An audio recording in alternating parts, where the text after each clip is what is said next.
Hello, all my minions out there. Today we're going to be talking about Killing Them Softly for this Sunday matinee. Now, Killing Them Softly, for those of you who don't know, is kind of a mob movie about Brad Pitt acting as a hitman and going and killing two guys and another guy and another guy besides that, who knocked over the wrong poker game. My expectations of this movie. From what I've heard, it was kind of an action movie. The thumbnail graphic on Netflix led me to believe this was kind of a Liam Neeson Taken type shoot 'em up, where it would be a little bit deep, a little bit emotional, but mostly there's gunshots. I was incorrect. This movie is what goes on behind the scenes of a mob movie. It's the implied scenes that you usually don't see. It's the hitmen negotiating for their prices. It's the hitmen figuring out who to kill. It's the guys who are getting killed. What are they doing in their personal lives? Are they dog breeders? There's the guy who gives them the job. Is he on a dry cleaners? One hitman is kind of an alcoholic and a whoremonger, and he's concerned about the infidelity of his wife. And it goes on and on and on, and it's interesting in that way. It's interesting in that way, but it gets a little bit tedious, but it's worth it. It has a payoff. It's going somewhere with it, and that's the closest way I can sum up this whole movie. The next thing that really stands out to me is it's a very quiet movie. I've normally only encountered this in foreign films. Usually, American films, smother the movie with music, like a girl wearing too much makeup. But this one, it's very sparing with the music, and that makes you pay attention when they're doing the music, when they're playing the music. It makes you pay attention, and it makes you. These were very good choices.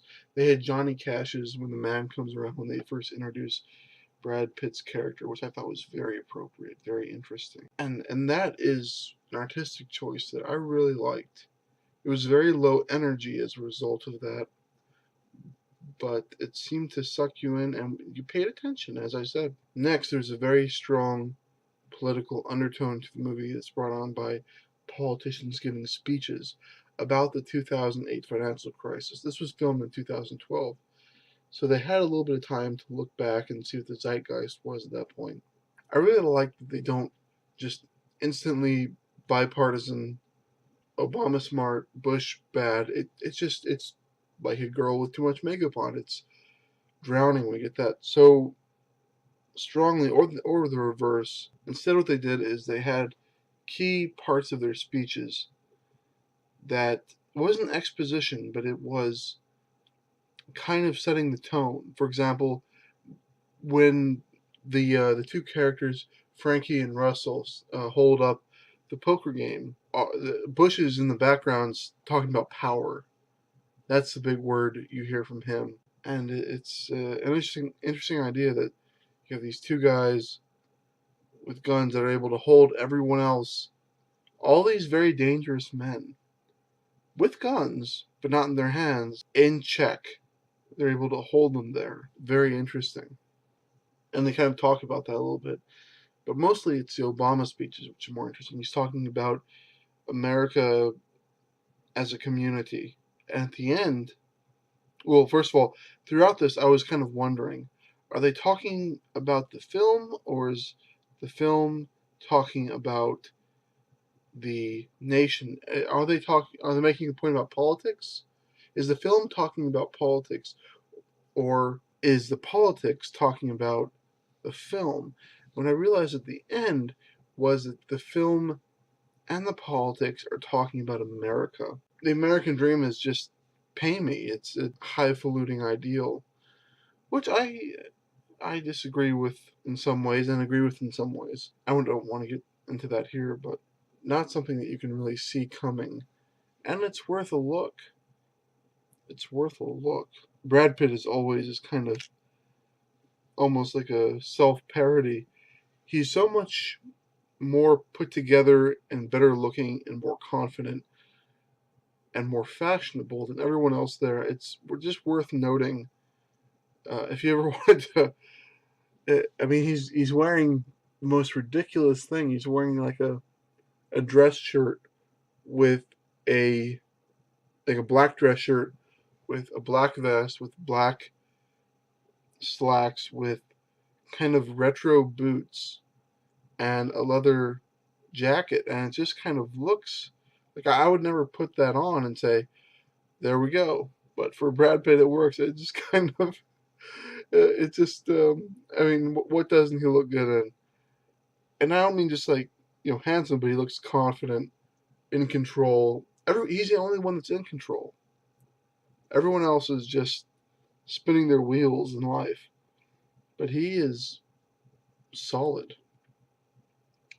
Now, for me, the most interesting part of this film, the most peculiar part, the most that's thought provoking, and it doesn't really get touched on in many of these kind of gangster films, is that all the killings were done to preserve the reputation of Dylan, a mob boss named Dylan. Dylan dies at the end. All these killings were completely unnecessary. They were to preserve the reputation of a dead man. That these men who were killed were mortal, but the guy that they were killed for was also mortal. That they were completely unnecessary. He died that day.